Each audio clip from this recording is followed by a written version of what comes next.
Welcome back. విద్యార్థి దశ నుంచే సేవాగుణాన్ని పెంపొందించుకోవాలని జిల్లా collector doctor N Prabhakar Reddy యువతకు పిలుపునిచ్చారు. గుమ్మలక్ష్మీపురం ప్రభుత్వ డిగ్రీ కళాశాలలో రెడ్ క్రాస్ సొసైటీ ఆధ్వర్యంలో అవగాహన కార్యక్రమం ఘనంగా నిర్వహించబడింది. ఈ కార్యక్రమానికి ముఖ్య అతిథిగా విచ్చేసిన జిల్లా collector doctor N Prabhakar Reddy జ్యోతి ప్రజ్వలన చేసి కార్యక్రమాన్ని ప్రారంభించారు. ఈ సందర్భంగా విద్యార్థులను ఉద్దేశించి కలెక్టర్ మాట్లాడుతూ సమాజంలో వస్తున్న మార్పులను గమనిస్తూ లభిస్తున్న అవకాశాలను సద్వినియోగం చేసుకుని ఉన్నత శిఖరాలను అధిరోహించాలని ఆకాంక్షించారు.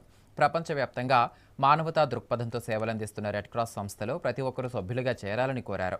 సామాజిక సేవా కార్యక్రమాల్లో పాల్గొనడం వలన విద్యార్థుల్లో నాయకత్వ లక్షణాలు మరియు ఆత్మవిశ్వాసం పెరుగుతాయని పేర్కొన్నారు. కష్టపడే తత్వం, క్రమశిక్షణ ఉంటే ఏ రంగంలోనైనా విజయం సాధించడం సాధ్యమేనని చెప్పారు. అనంతరం రెడ్ క్రాస్ సొసైటీ ద్వారా ఏర్పాటు చేసిన దుప్పట్టును కలెక్టర్ చేతుల మీదుగా నిరుపేదలకు మరియు అవసరార్థులకు పంపిణీ చేశారు. ఈ కార్యక్రమంలో రెడ్ క్రాస్ సంస్థ chairman doctor M Sriramurthy, ICDS PDT Kanakadurga, కళాశాల ప్రిన్సిపల్, అధ్యాపకులు, రెడ్ క్రాస్ ప్రతినిధులు మరియు పెద్ద సంఖ్యలో విద్యార్థులు పాల్గొన్నారు.